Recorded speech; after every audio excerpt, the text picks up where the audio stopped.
Você se sentiria mais confiante em testemunhar contra mafiosos ou poderosos se a sua identidade e o paradeiro fossem mantidos em sigilo?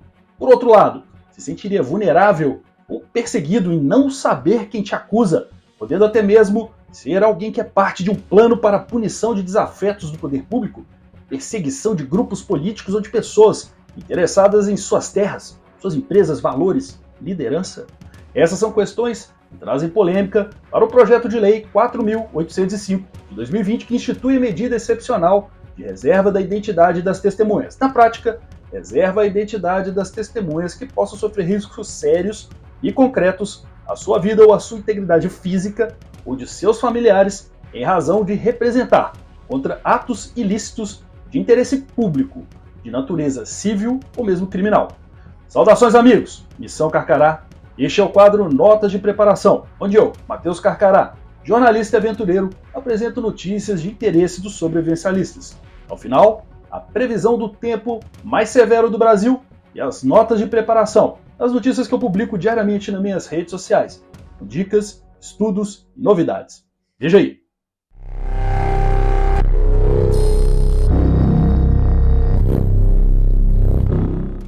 A reserva da identidade seria uma medida excepcional. A autoridade judicial deverá conhecer a identidade do informante e poder sempre o acompanhar.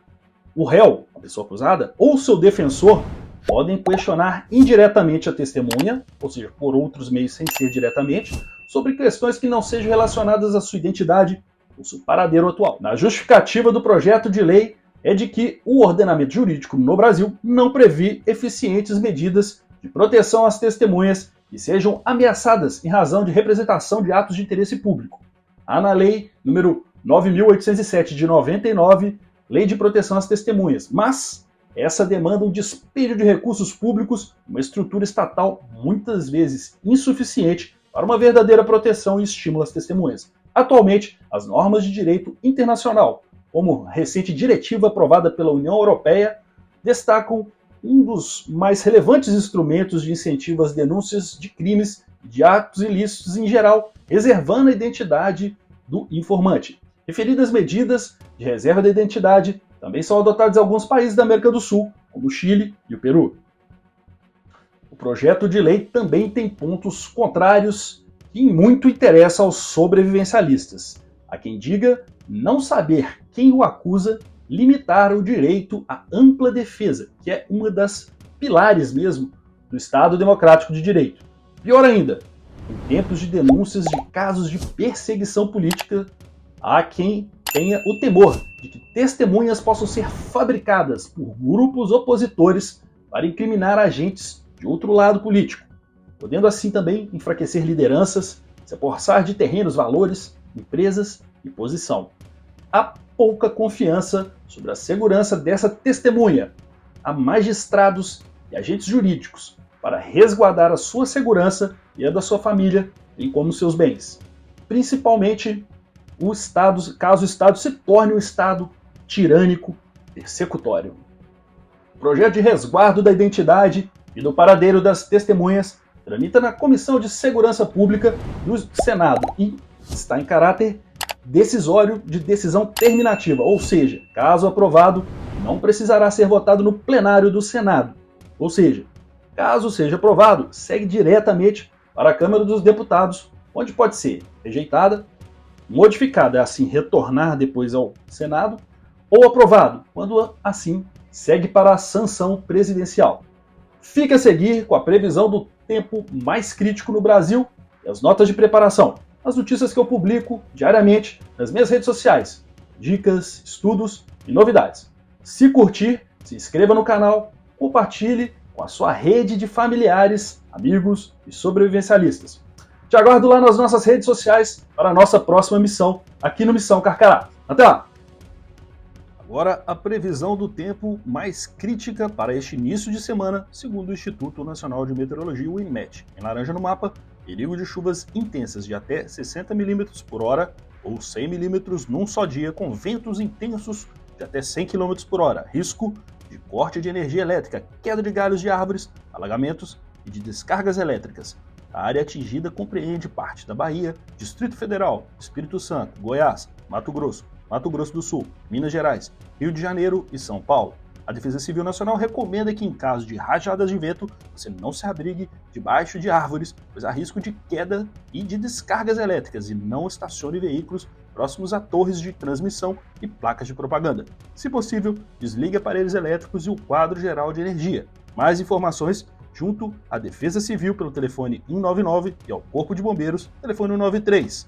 Em amarelo no mapa, perigo potencial de chuvas intensas, de até 30 mm por hora ou 50 mm por dia.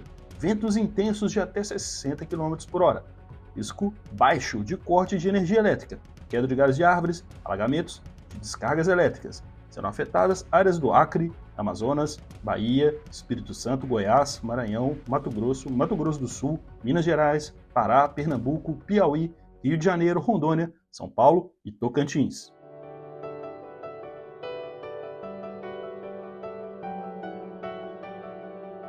Ter um plano de emergência familiar é fundamental contra calamidades, como recomendam defesas civis de vários estados como o Paraná. Isso inclui definir meios de comunicação entre os membros da casa e estabelecer um ponto de encontro em caso de emergência. Conscientize-se sobre os riscos específicos da sua região e saiba qual é o papel de cada membro da família em situações críticas. Mantenha uma mochila com água, comida não perecível, cópias de documentos, dinheiro, remédios, kits de primeiros socorros, material de higiene pessoal, roupas básicas, fraldas, suprimentos para bebês e rações para animais, fósforos e velas e invólucros à prova d'água, pratos, utensílios e copos de plástico, toalhas de papel, filme plástico, lanterna, rádio a pilhas, com pilhas separadas, celular e carregador portátil, cobertor leve, chaves da casa e veículos, sacolas plásticas, abridor de lata, apito, capa de chuva, mapas e muito mais. No Missão Carcará. Desastres podem levar a estresse pós-traumático. A maioria se recupera dentro de 3 meses. 20% das pessoas desenvolvem uma forma crônica. Os fatores contribuintes são experiências traumáticas anteriores, sensibilidade ao medo, personalidade, saúde física e mental. A memória perturbada é uma característica do transtorno de estresse pós-traumático. Certos aspectos do evento traumático são mal codificados na memória, assemelhando-se à amnésia. Isso pode levar a problemas de memória posteriormente. Além disso, o estado de estresse resultante do trauma pode causar uma forma de hipermemória, um retorno involuntário e intenso de memórias, neste caso traumáticas. Pensamentos e imagens intrusivas se impõem ao indivíduo, dando a impressão de uma experiência no presente. Tratamento psicológico, psiquiátrico e o acompanhamento social são fundamentais para pessoas que desenvolveram o estresse pós-traumático. As informações são da ICERNF, mas no Missão Carcará. Um curativo nacional inovador, composto por celulose e nanopartículas de prata, reduz a concentração bacteriana sem causar efeitos colaterais, segundo a JPS. O processo natural de cicatrização envolve 3 etapas: inflamação, proliferação e remodelamento. No entanto, feridas crônicas, como as causadas por queimaduras, pressão prolongada em áreas específicas e diabetes, têm um impacto significativo na qualidade de vida. A Sociedade Brasileira de Diabetes estima que 13 milhões de brasileiros sofrem de pé diabético, resultando em úlceras nos membros inferiores. O nanocurativo combina 2 abordagens poderosas: nanopartículas de prata, que têm propriedades antimicrobianas, e as membranas de celulose. Essas membranas, compostas por nanofibras sintetizadas por bactérias gram-negativas, não exigem a remoção do tecido lesionado e aliviam a dor do paciente, deixando assim mais conforto e podendo também ser levadas a campo, mais no Missão Carcará.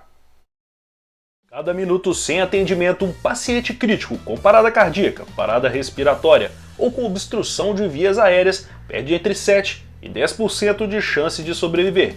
Nessas situações, esperar pelo socorro pode não ser uma opção viável e é preciso agir rapidamente quando se tem conhecimento das técnicas. As técnicas de SBV são essenciais para salvar vidas e prevenir danos cerebrais. 3 podem ser consideradas principais e são abertas ao aprendizado do público, como a reanimação cardiopulmonar, o RCP, que combina compressões cardíacas torácicas e respirações artificiais. Ou o uso do desfibrilador automático externo, dispositivo portátil que analisa o ritmo cardíaco e aplica choque elétrico em vítimas de parada cardíaca súbita e está amplamente disponível em locais públicos. E também a desobstrução de vias aéreas, que remove objetos que estão as bloqueando, fazendo manobras para isso, mas no Missão Carcará. O ciclo da água está se acelerando devido ao aquecimento global. Lugares úmidos tendem a ficar mais úmidos, enquanto áreas secas enfrentam secas ainda mais intensas. O alerta é do Painel Intergovernamental sobre Mudanças Climáticas da ONU, o IPCC. O aumento da evaporação com temperaturas elevadas leva a chuvas mais frequentes e intensas, aumentando os riscos de inundações. Há impactos e desafios na precipitação intensa, reduz a infiltração da água no solo, diminuindo a recarga de aquíferos e a vazão dos rios e poços. O ciclo da água afeta também a agricultura, os ecossistemas e as sociedades humanas. A adaptação inclui o controle da ocupação do solo, o controle da ocupação da natureza, do meio ambiente, a criação de espaços verdes urbanos, e compreender essas mudanças é crucial para uma preparação mais eficaz e segurança hídrica de toda a sociedade, e evitando assim um colapso hídrico e social. Mas Missão Carcará.